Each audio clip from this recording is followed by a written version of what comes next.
Apostamos por la transparencia electoral.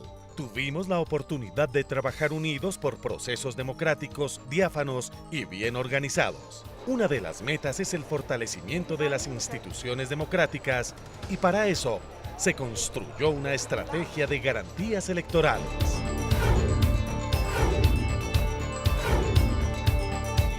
En la que hicieron parte todas las autoridades que les compete el proceso electoral, partidos políticos y ciudadanía. Además de eso, también hicimos presencia en todas las elecciones atípicas y elecciones ordinarias que siguieron en estos 4 años. Y pudimos dar un acompañamiento especial a cada una de las regiones, enviando unos delegados y unos enlaces departamentales para el cubrimiento de estas elecciones. También logramos fortalecer la herramienta URIEL, que es la Unidad de Recepción Inmediata para la Transparencia Electoral. Por otro lado, el Ministerio del Interior logró establecer cercanía con varias organizaciones sociales, partiendo del reconocimiento al trabajo previo de estas, siendo este un punto fuerte para hablar de la confianza que hay actualmente de las organizaciones hacia el Estado.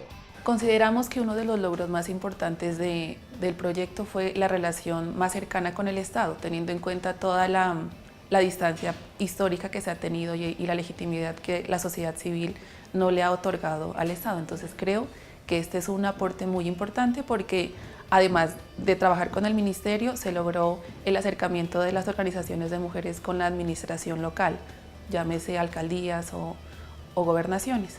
Queremos contar que el Ministerio del Interior, a través de la Dirección de la Democracia y Participación Ciudadana, hemos recibido apoyo, respaldo, acompañamiento, y una de las acciones muy importantes que se ha obtenido a través de esta dirección ha sido la conformación de las mesas de propiedad horizontal, de orden municipal, departamental, regional y naturalmente de orden nacional.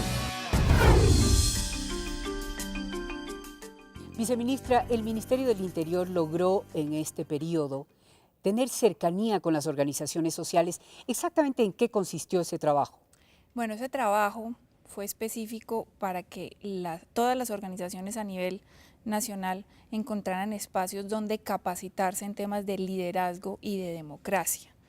En este orden de ideas creamos una escuela de liderazgo que atendió a casi 1.500 personas de diferentes organizaciones en temas de liderazgo y de cómo poder participar en juntas de acción comunal, en cómo poder participar en foros donde se crea política pública, en las mismas regiones donde podemos finalmente construir, yo creo que es el semillero de la democracia. Después de la familia, estas organizaciones son la base, son la expresión básica de la democracia y por eso hicimos un gran trabajo descentralizado en cada una de las regiones con organizaciones que representan a todas las expresiones de democracia en el país y esperamos poder seguir trabajando en eso. Muy bien, viceministra, Lía tiene ya pregunta. Claro que sí, a través de nuestras redes sociales tenemos una nueva pregunta para Natalia Gutiérrez. ¿Qué se viene haciendo para fomentar la participación de jóvenes y mujeres en el país y qué indicadores positivos tienen? Bueno, primero las damas, como dicen, en mujeres. Y quiero resaltar además que este ministerio, el ministro Iragorri nos dio una directriz de que primero trabajábamos los grupos de mujeres porque la mujer es la que tiene una responsabilidad muy importante de ser la primera profesora, la madre, la que corrige, la que cuida. Y en este sentido el ministerio ha trabajado con diferentes grupos de mujeres, mujeres indígenas, mujeres desplazadas, mujeres víctimas y en total hemos trabajado casi aproximadamente con 1.500 mujeres a nivel nacional, mujeres cabeza de familia, mujeres diputadas, mujeres electas, y el trabajo de verdad ha sido reconocido y ha sido bonito con este grupo en particular. Con los jóvenes, con el programa de presidencia de jóvenes hemos desarrollado también la política pública para la participación de los jóvenes en el país. En este momento Colombia está en una de las curvas donde más jóvenes tiene en su población. Estamos hablando casi de un 40%. Eso significa que tenemos que ponerle cuidado a nuestros jóvenes. Tenemos que darles herramientas a nuestros jóvenes para que puedan avanzar y para que puedan construir país. En este sentido, tenemos un programa que se llama Jóvenes Líderes y tenemos otro programa de Jóvenes Innovando. Son aproximadamente 3.000 jóvenes con los que hemos trabajado en todo el país y con los que estamos construyendo tejido social y formas de trabajo alternativa para los jóvenes que, por ejemplo, no pueden entrar a las universidades porque no tienen con qué costear estos estudios. El Ministerio está totalmente comprometido y va a seguir trabajando con los jóvenes del país. Adicionalmente, en el Ministerio hay una población de jóvenes muy importante trabajando también, igual que en Presidencia, y estamos atendiendo todas las necesidades en los 32 departamentos.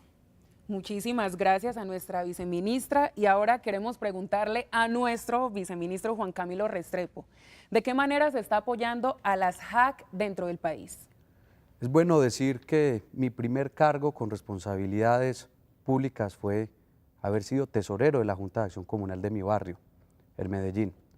Lo segundo es reconocer la tarea que viene haciendo la Junta de Acción Comunal en todo el país, entendiendo que este gobierno, bajo el liderazgo del ministro Aurelio Iragorri, le devolvió a las Juntas de Acción Comunal en el actual régimen municipal la posibilidad de poder realizar contratación, de tener un diálogo permanente con los entes territoriales, y es así como desde el Ministerio del Interior se ha venido fortaleciendo el programa Formador de Formadores, donde lo que se pretende es preparar a todos estos nuevos liderazgos en la Junta de Acción Comunal.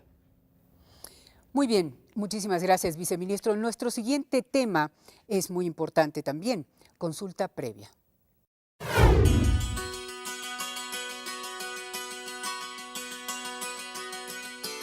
El Ministerio del Interior, en su reto por hacer más ágil la realización de los distintos proyectos con las comunidades en el país, ha dinamizado una nueva organización en consulta previa que permite acceder a estos proyectos y a fuentes de información más claras, dando como resultado que las certificaciones necesarias son expedidas en poco tiempo a través de resoluciones.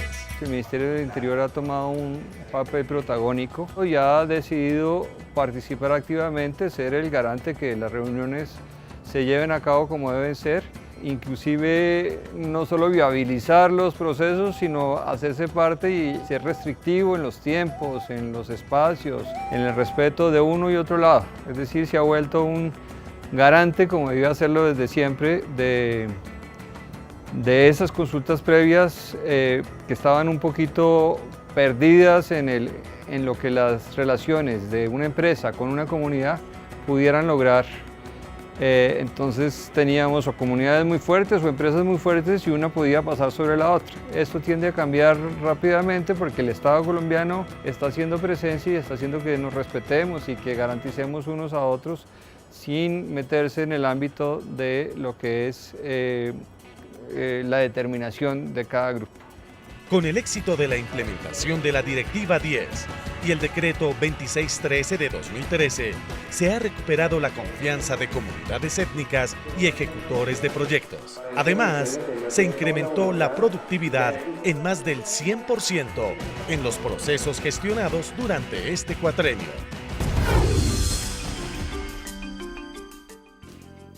Muy bien, ministro, ¿qué es la consulta previa y cuáles son los beneficios para los miembros de la comunidad que se realice este tipo de programa, la consulta previa? En términos simples, la consulta previa es una herramienta adicional para garantizar los derechos de las comunidades. Derechos de esas comunidades en su territorio cuando su territorio va a ser intervenido, bien sea por una obra pública o por una ley o decreto que los afecte en ese territorio. Así las cosas, es la primera vez en toda la historia de Colombia que se realizan consultas previas con estas comunidades, comunidades afro, comunidades indígenas y los ROM, en temas de proyectos de ley o actos legislativos. Se consultó el Plan Nacional de Desarrollo, se consultó la Ley de Regalías, se consultaron varias leyes que tuvieron o que tenían incidencia en su territorio. Al mismo tiempo, La consulta permite que si se va a realizar alguna obra en territorio en donde están asentadas estas comunidades, sea un consejo comunitario o un resguardo indígena, se le pregunte a la gente cómo puede ser esa intervención. El ejemplo específico es una torre eléctrica que, por ejemplo, va a llevarle energía de un municipio a otro muy lejano y pasa por encima de una comunidad a donde está asentado un consejo comunitario. Lo que debe hacer el ministerio es servir de garante, servir de notario, para que en desarrollo de esa obra pública, tanto el contratista o quien ejecuta la obra y la comunidad puedan realizar acuerdos para que, por ejemplo, esa torre de energía le permita tener acceso a ese servicio, a la energía, a la comunidad por donde va a pasar. Si la torre se pone a la derecha o a la izquierda de un asentamiento donde están las casas de la comunidad y que no pasen por encima con estas líneas de alta tensión, por encima de donde está la habitación de quienes ahí residen, sean indígenas, afrocolombianos o población rom. Es una herramienta muy importante y se critica mucho en Colombia que no se hace supuestamente consulta previa. Yo reto a cualquier persona, a cualquier crítico de este proceso, para que me muestre un país distinto a Colombia donde el tema de la consulta previa esté mejor desarrollado y se hayan realizado tantas consultas con tanto éxito como las que hemos llevado a cabo durante estos 4 años. Los datos específicos nos permiten mostrar cómo tuvimos incrementos de más del 1000% en las consultas protocolizadas en estos 4 años y un incremento adicional en las certificaciones dadas para aquellas comunidades en donde existe la presencia de una comunidad. De pronto la viceministra de Participación Ciudadana nos puede dar en números los resultados de la gestión de este ministerio en este tema. Viceministra, por favor. Bueno, son números contundentes. Estamos hablando de que en el gobierno pasado, 8 años, las solicitudes de certificaciones de consulta previa eran de aproximadamente 6.000 certificaciones en 8 años. En estos 4 años, las certificaciones que se han sacado son 7.776 y estamos reduciendo los tiempos de estas certificaciones que antes duraban 1 año, año y medio, a veces hasta 2 años, a un tiempo de 15 días. Con relación a las protocolizaciones de las consultas previas, en el periodo pasado, en el gobierno pasado, de 8 años, se hicieron 608 protocolizaciones. En estos 4 años de este gobierno se protocolizaron 3.434 acuerdos. Eso es un cambio estructural y un cambio muy importante que también se dio porque en este gobierno se creó la Dirección de Consulta Previa dentro del Ministerio del Interior y pasó a tener presupuesto y pasó a tener gente calificada para poder hacer este trabajo. Viceministra, la consulta previa, es decir, lucha y cuida el bienestar de la comunidad. La consulta previa es un mandato constitucional y como mandato lo tenemos que hacer respetar. Nosotros buscamos defender los derechos de las comunidades, pero también poder sacar los proyectos productivos adelante. La consulta previa es ese espacio donde se llega a acuerdos para que este matrimonio que va a suceder entre la empresa y la comunidad pueda tener éxito a largo plazo. Gracias, viceministra. Lía tiene ya una pregunta. Así es, una pregunta puntual para nuestro ministro Aurelio Iragorri y dice: ¿qué estrategias se han implementado para que las personas afectadas por un proyecto conozcan qué es una consulta previa y cuáles son sus derechos?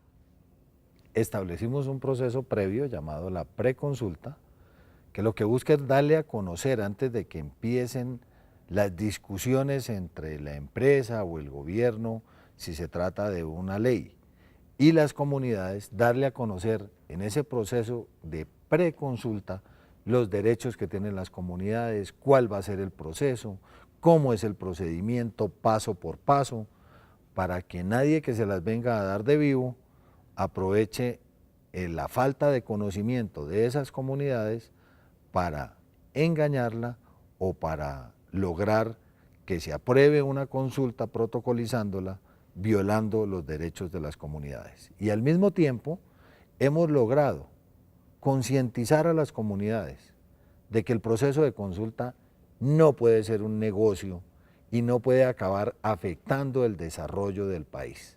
El respeto a los derechos de las comunidades sí, pero no buscando con la consulta tener herramientas para parar el desarrollo de Colombia. Ese equilibrio ha permitido los éxitos que ahora mencionaba en números la señora viceministra del Interior. Gracias, ministro. En la rendición de cuentas del Ministerio del Interior tenemos nuestro siguiente tema a tratar: bomberos.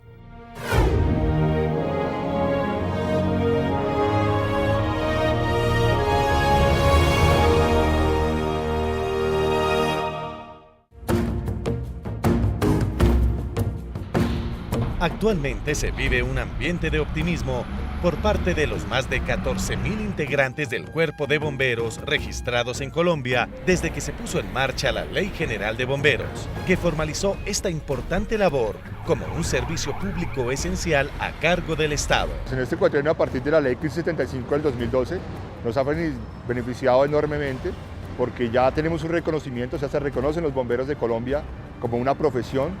Ya no somos los bomberos que estamos pidiendo recursos en todo lado, sino ya el Estado asigna a unos, las aseguradoras también, para poder fortalecer los bomberos de Colombia. Eso ha sido muy clave. En parte de Bogotá, por ejemplo, ya hemos podido radicar algunos proyectos para fortalecer el tema de equipos, para búsqueda y rescate, para atención prehospitalaria, y también hemos tenido algo de capacitación para profesionalizar a los bomberos, para que sean mejores y poder servir mucho mejor a la comunidad.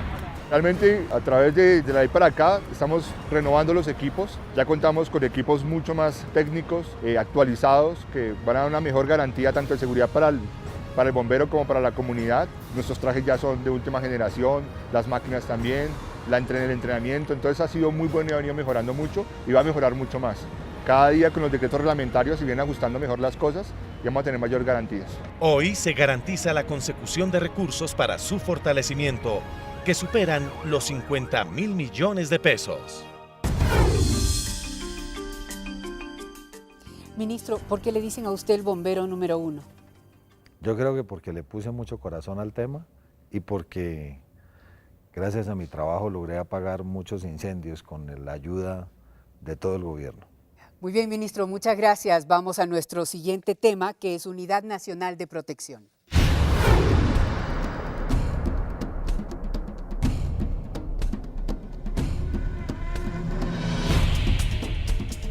El principal logro del Ministerio del Interior en estos 4 años frente al tema de protección y derechos humanos fue la creación de la Unidad Nacional de Protección, que unificó los esquemas de protección a cargo del Estado. Esto ha permitido brindar protección a 7.544 colombianos.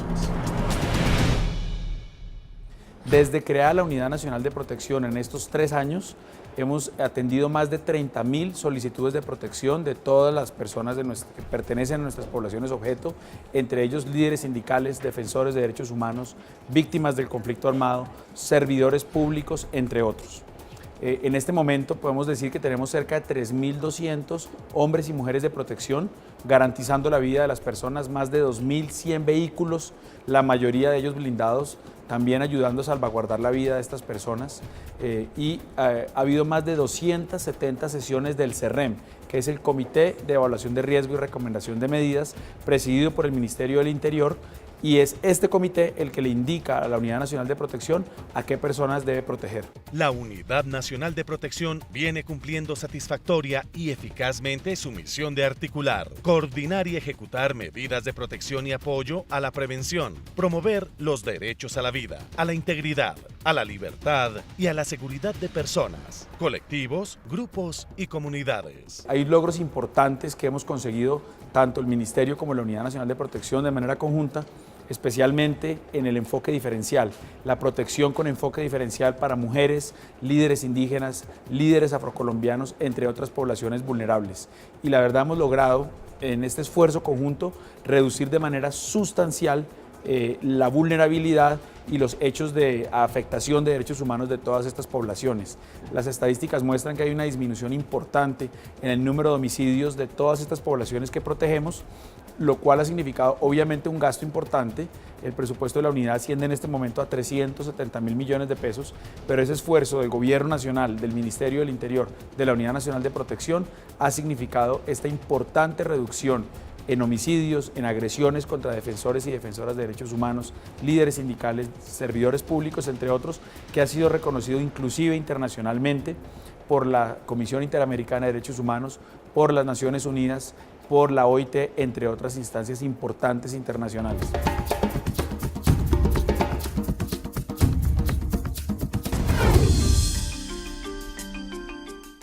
Ministro, el video es muy claro del trabajo que hace la Unidad Nacional de Protección, pero ¿cuál es el reto? El reto es, la primera parte del reto era ponerle orden a este tema y lo logramos. Tenemos 8.000 personas hoy protegidas. El gran reto es todos los días mantener la integridad, la seguridad y la vida de las personas protegidas. Y en eso vamos bastante bien. Yo creo que ha sido un trabajo muy significativo para la vida de estas personas. Tal vez el punto más crítico en este tema ha sido la necesidad de reforzar toda clase de estrategias para fortalecer y garantizar la integridad y seguridad de los reclamantes de tierras, en donde lamentablemente algunos de ellos, gran parte de ellos sin protección porque nunca la solicitaron, han sido asesinados vilmente en Colombia, cuando la Ley de Víctimas y Restitución de Tierras busca eso, que aquellas personas que fueron despojadas de sus tierras, más de 380.000 en Colombia, puedan volver a esas tierras, y el gran reto es que vuelvan a vivir en esas tierras con todas las garantías de seguridad para su vida. Muy bien, ministro, muchas gracias. Nuestro siguiente tema, derechos de autor.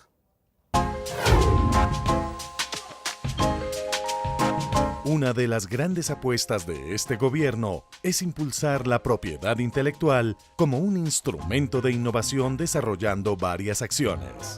Logros obtenidos durante los 4 años de gobierno. Adopción del Tratado de Beijing sobre interpretaciones y ejecuciones audiovisuales. Firma del Tratado de Marrakech para facilitar el acceso a las obras publicadas a las personas ciegas, con discapacidad visual o con otras dificultades para acceder al texto impreso. Constitución legal de la ventanilla única de recaudo de derecho de autor y conexos BID. Implementación del campus virtual en derecho de autor con más de 2.000 personas inscritas. 37.108 personas fortalecidas en derecho de autor. 47 auditorías realizadas a las sociedades de gestión colectiva. 3 salas para conciliación, arbitraje y asuntos jurisdiccionales construidas en el período del señor ministro Carrillo. 251.028 registros de obras musicales, artísticas, literarias, software, fonogramas y contratos. En general los beneficios fueron grandísimos porque pues fue muy rápido, fue sin costo, además me prestaron una asesoría súper completa en cuanto a temas jurídicos, en temas legales que pues en la universidad normalmente uno no los recibe. Adicionalmente, desde el lanzamiento de las aulas virtuales he estado a través de medios digitales capacitándome y profundizando un poco más en ese tipo de información.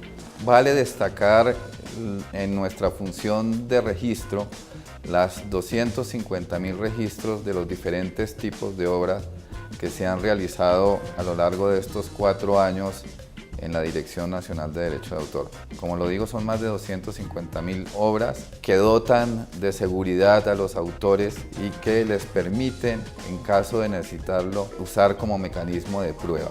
Los países con empresas, sectores y cadenas productivas con mayor capacidad de innovación son precisamente los que alcanzan un mayor crecimiento económico sostenido y potencial hacia el futuro.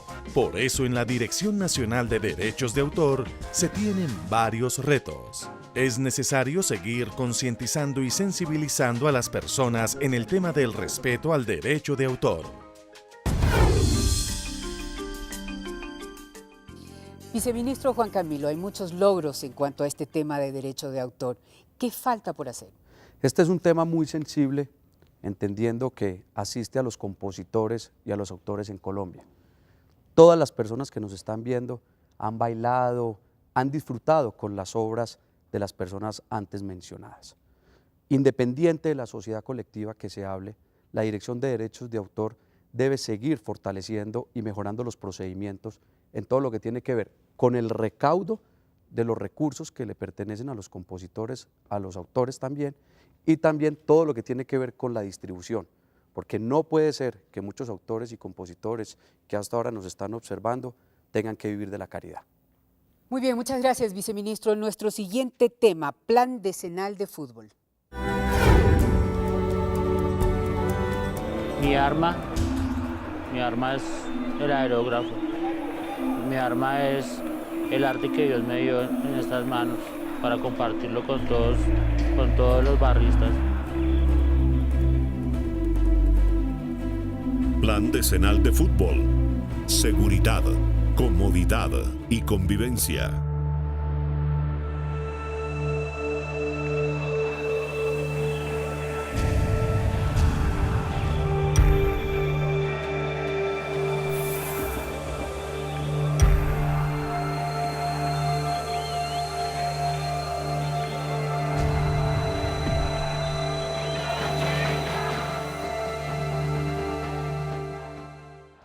En este gobierno, estamos viviendo las primeras consecuencias positivas de una política que busca erradicar la violencia dentro y fuera de los estadios. El fútbol es el elemento más integrador en nuestro país y necesitamos comenzar a vivirlo con el convencimiento que, aún con camiseta, todos somos iguales.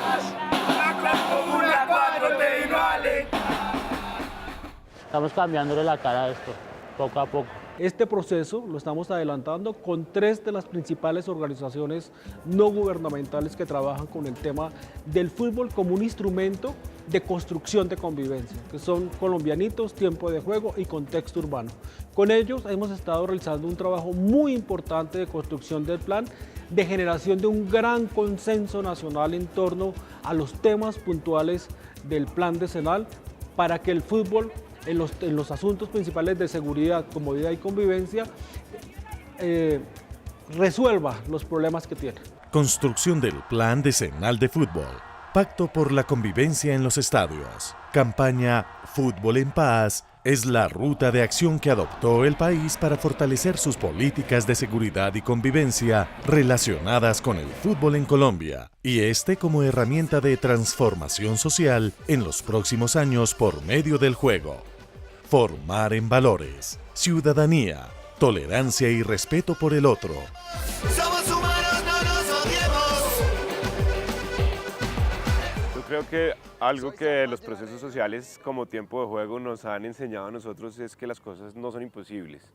Hay cosas que uno consideraría imposibles en un momento y en la medida en que se empiece a trabajar con perseverancia, con el apoyo de muchas personas, con dedicación, con cariño, con pasión por el tema, se logran cosas, pero sí se puede llegar a transformaciones importantes en Colombia, y algo que nos ha enseñado la experiencia en Tiempo de Juego es que el fútbol es una herramienta realmente poderosa para empezar a catalizar ese cambio. Yo creo que esto es una muestra, estos son una muestra de que sí se puede. Esto es un programa que nosotros hemos visto vidas que se han transformado, y también hemos visto vidas que iban para un camino seguramente de altísima vulnerabilidad y que son muchachos que ahora están trabajando, estudiando, llevando una vida completamente alejada de la violencia. También estamos en el plan decenal.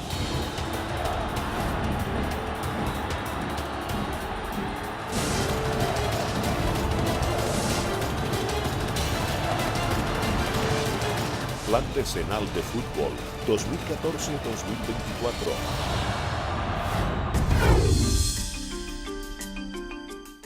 Ministro, todos sabemos, y son obvias las razones por que se vio la necesidad de crear el Plan Decenal de Fútbol. Pero ¿con qué concepto se creó esto? Muy bien. Lo primero que hicimos cuando llegamos al gobierno, con el ministro Vargas en ese momento, fue lograr la expedición en el Congreso de la ley del fútbol, la ley del deporte, que permitió la transformación, por un lado, de los clubes deportivos y por el otro, gracias a un aporte muy importante en las discusiones en el Congreso, se habló en esa ley de la violencia en el fútbol y la necesidad de erradicar esa violencia.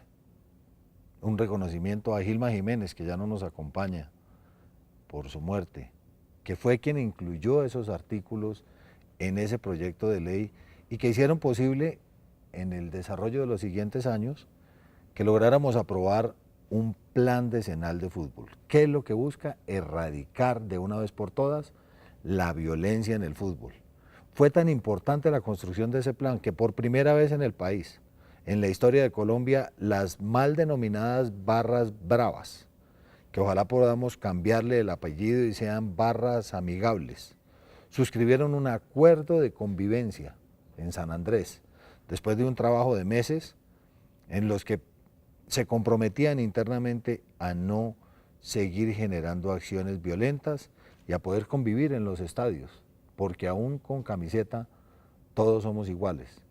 Y así el Mundial, que fue un hecho que le dio tantas alegrías a Colombia, representó el equipo con el juego más limpio de todo el Mundial y la participación de Colombia en un juego adicional que nadie supo, que fue un equipo de fútbol de personas de bajos recursos, organizado también por la FIFA, en Brasil al mismo tiempo del Mundial.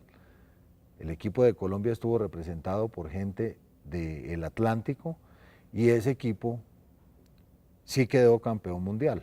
De pronto nosotros, si el gol de Yepes, que sí fue gol, no lo hubieran tenido en cuenta, pues de pronto habíamos podido ser campeones mundiales, pero ese equipo de convivencia quedó campeón mundial. Y además tuvimos un reconocimiento adicional, que es que la fundación que le maneja a la FIFA los temas de convivencia y en contra de la violencia en el fútbol, nos envió una carta invitándonos al Mundial, a donde asistió una persona pagando él los tiquetes y la estadía, invitándonos, y en esa invitación señalaba en la primera parte de la carta que el plan decenal de fútbol era el mejor ejemplo para todos los países del mundo de cómo se debería enfrentar ese tema de la violencia y la convivencia en el fútbol, y que querían que estuviéramos en Brasil para explicarle al resto de los directivos la importancia de ese programa para que fuera replicado en otros países. Así que nos enorgullece mucho haber logrado ese trabajo, haber tenido los resultados que se verán de aquí en adelante. Plan decenal quiere decir 10 años, que empiezan apenas ahora, pero solamente con haber logrado en este año la suscripción de ese acuerdo, que significó 26 fechas sin acciones violentas en los estadios o con ocasión de un partido de fútbol, ya es un resultado que nos llena de emoción con respecto a lo que podría ser la aplicación de este plan en los próximos años. Muy bien, viceministro. No hay una actividad en la sociedad colombiana que sea tan transversal a todos los sectores como el fútbol. El fútbol nos toca a todos, desde la ama de casa hasta el gran empresario. Este gobierno arrancó el periodo con un hecho que no solamente desde el punto de vista normativo, como lo indicaba el señor ministro, sino también se realizó en Colombia el Mundial Juvenil de Fútbol. Y lo que se logró allí entre las barras y las tribunas con los jugadores fue eliminar de muchos estadios lo que se conocen como las barreras. Ese fue un primer ejercicio de convivencia y de paz que se logró en Colombia. Posteriormente, y a raíz del plan decenal de fútbol, en Colombia se ha trabajado el tema de la seguridad, la comodidad y la convivencia en dicha actividad, que se puede resumir que es una actividad de privados, pero con grandes implicaciones de carácter público. Como lo decía muy bien el señor ministro, este plan decenal nos tiene que guiar, llevar, para que los próximos 10 años el fútbol sea la herramienta por medio de la cual logremos la convivencia, la paz y nos ayude al próximo posconflicto. Muchísimas gracias, viceministro. Y Lía tiene preguntas. Así es, Jimena, el fútbol siempre logra disparar las redes sociales, pero para sintetizar tenemos aquí una pregunta para Juan Camilo Restrepo. ¿Qué acciones concretas contempla el plan decenal de fútbol para erradicar por completo la violencia de los alrededores de los estadios? Ya se logró un primer avance, como lo informaba el señor ministro, y fue que en el primer semestre de este año se logró que más de 25 fechas de fútbol profesional no se tuviera ningún incidente ni se tuviera violencia alrededor de los estadios o incluso al interior de los mismos. En los próximos días y por disposición del señor ministro y del presidente de la República, se tiene que oficializar mediante un decreto dicho plan decenal del fútbol, en 3 aspectos fundamentales: en comodidad para los asistentes, en seguridad no solamente para las personas que ingresan a los estadios, sino los que tienen los bienes inmuebles y los establecimientos de comercio alrededor del fútbol, y tercero, en todo lo que tiene que ver la convivencia, entendiendo que este no es solamente un tema estatal, sino un tema de privados, de toda la ciudadanía, y que el fútbol se tiene que convertir en convivencia y en paz, y de bajo ninguna circunstancia justificar violencia o muerte en el peor de los casos.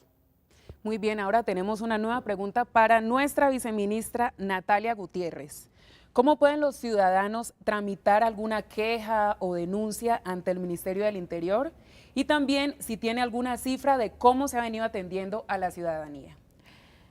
Bueno, tenemos, yo diría, 2 canales. El primero es el canal formal.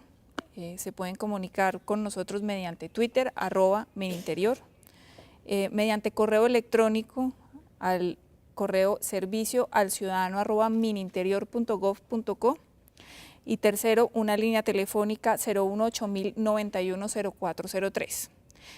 Ese es el lado formal. Yo quiero decirles que en el Ministerio del Interior es el ministerio donde no hay que pedir citas, porque a todo el que llega recibimos todo el tiempo, sobre todo cuando estamos hablando de comunidades y de comunidades que viven en regiones supremamente remotas. Señor ministro, ¿qué entidades se encuentran adscritas al ministerio y cuál es su trascendencia para el país y sus ciudadanos?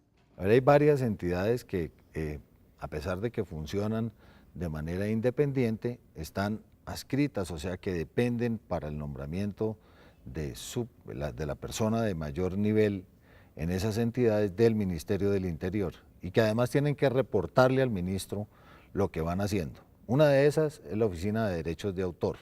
Hay otra que tiene mucho que ver con las acciones de este gobierno, que es la Dirección Nacional de Bomberos. Otra que creamos en este gobierno, que es única en el mundo, es la Dirección Nacional de Protección.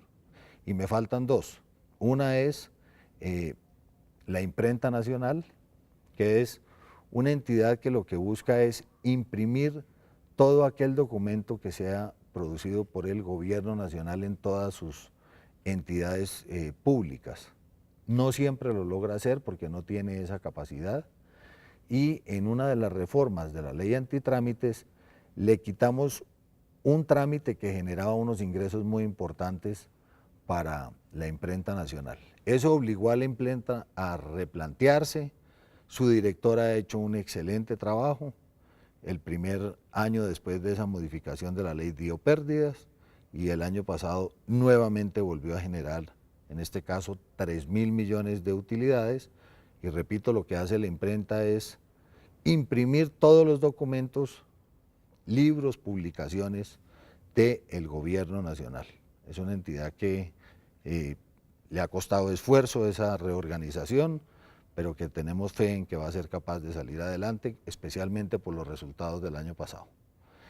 Y la última que falta tiene que ver con mi departamento, que se llama la Corporación NASA Kiwi, que se creó después de la avalancha del río Páez, y lo que buscaba era revisar la situación de riesgo de todas las personas, en especial son comunidades indígenas, que viven en la cuenca del río Páez, que incluye varios municipios del departamento, no solamente del Cauca, sino también del Huila, y que con su actividad ha logrado reubicar a las personas que estaban en alto riesgo y establecer una serie de programas para prevenir que en caso de que exista otra avalancha por parte del río Páez, fenómenos naturales que no podemos evitar, pero que sí podemos mitigar, las actividades de esta corporación hagan la vida de los habitantes de la cuenca del río más segura y más próspera. Así que esa corporación ha entregado vías, ha entregado vivienda, ha entregado alimentación, ha hecho una labor muy linda en favor de las comunidades del Huila y del Cauca, que están en esa cuenca y que hoy tienen una condición de vida mejor de la que tenían antes de la creación de la misma. Porque somos el Ministerio de las Regiones, por eso rendimos cuentas a todas las comunidades, a todos los colombianos, trayendo soluciones y prosperidad. Para terminar, tenemos conclusiones muy breves de la viceministra Natalia Gutiérrez para comenzar. Somos funcionarios que hemos sido elegidos para servirles a las comunidades. Ustedes son nuestros clientes y con ustedes tenemos que construir toda la política pública relacionada con cada uno de los objetivos que estamos buscando en cada uno de los sectores. La defensa de los derechos, la defensa y el respeto de las comunidades vulnerables y de las minorías, que hace parte de mi responsabilidad particularmente, la hemos tratado de construir de la mano, en un diálogo permanente. De la misma manera, la dirección de consulta previa la hemos fortalecido y hemos también trabajado con las comunidades para que estos procesos sean exitosos y hayamos podido llegar a los resultados que hoy estamos mostrando. Entonces, que sigan contando con nosotros. Este es el ministerio que va a las regiones, no es el ministerio que hace venir a la gente de las regiones. Muy bien, muchas gracias. Viceministro Juan Camilo. La razón de ser de los servidores públicos tiene que ser que con sus acciones poder ser determinantes para el bienestar de la sociedad. Lo segundo es que bajo el liderazgo del ministro Aurelio Iragorri hemos ejercido una función pública bajo los principios del buen gobierno, que son la eficacia, la eficiencia, la transparencia y por encima de cualquier cosa, que es lo que estamos haciendo el día de hoy, la rendición de cuentas. Más que una conclusión para terminar, yo quiero encarnar a nombre de todos los funcionarios públicos del Ministerio del Interior un agradecimiento al doctor Aurelio Iragorri porque nos permitió hacer parte de su equipo de trabajo. Viceministro, muchas gracias. Ministro Aurelio Iragorri, su conclusión antes de finalizar.